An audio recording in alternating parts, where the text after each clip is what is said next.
always predict how a girl would fare deep in the mountain. And though there was disappointment when the years of training came to nothing, the village tried not to lay blame. Not everyone could be born to the work of the harvest. Not everyone could adapt or be adapted. They would send that girl to the fields, Jena thought. She would be useful in a dull sort of way, turning the soil over, searching for yams and roots. Jena shivered at the thought of the blades striking earth. There was no place for a digger inside the mountain. What they sought in here, the precious flakes of mica that would warm the village through the long, snowbound winter, did not call for digging. When the harvest was ready, it peeled away cleanly at the slightest touch. The mountain saw their need, made them a gift of it. The sole of Jena's foot prickled where the new girl had traced her tentative fingernail. It was late in the season to be breaking in a tunneler, but with Petria gone, there was little choice. They could hardly go in with just 6. It was better that the girl came now. Better that they knew if she would join them next season, or if they might need to look to another. There were decisions to be made. Winter was nearly upon them. Already there was a telltale crispness in the air. Jena's belt snagged briefly as she hauled herself across a jagged rock.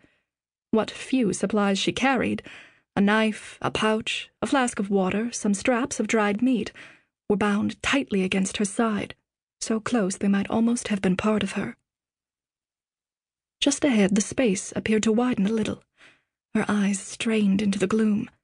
This deep, her headlamp offered no more than a feeble glow. The other girls carried their own, but these would remain unlit until Jena found the harvest, and they spread out to begin flaking mica from the rock's surface.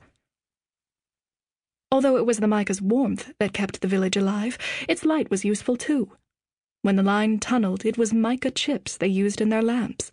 They would not waste them when those behind had no need to see, when all they had to do was follow. Sometimes Jena wondered whether she needed it herself.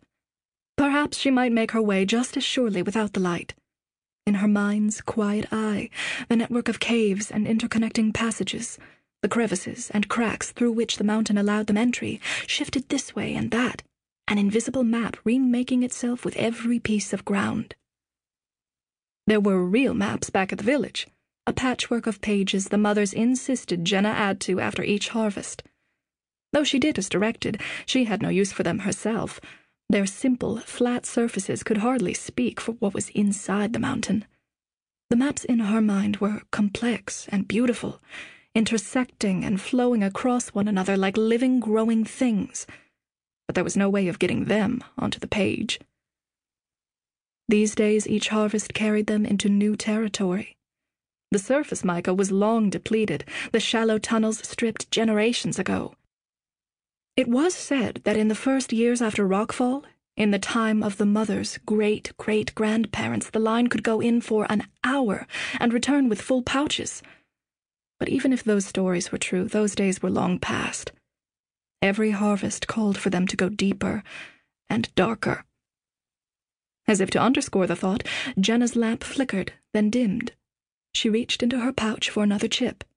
Soon the mica would wink out altogether, throwing them into utter blackness. She removed the dying chip from its housing and struck the new one with her fingernail. It flared immediately into pale blue light, sending ghostly shadows onto the walls. She pressed it into place, and then slid the spent chip into a crack in the nearby stone.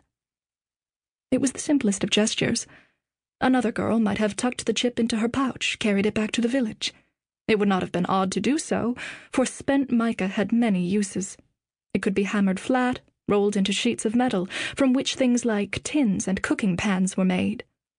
Most of the mica they burned was turned eventually to such purposes, and that was as it should be.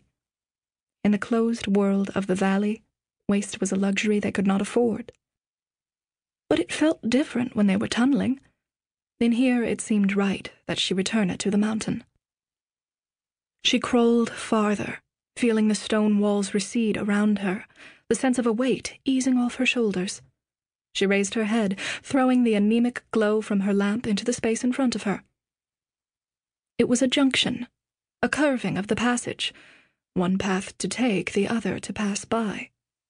She moved slowly forward,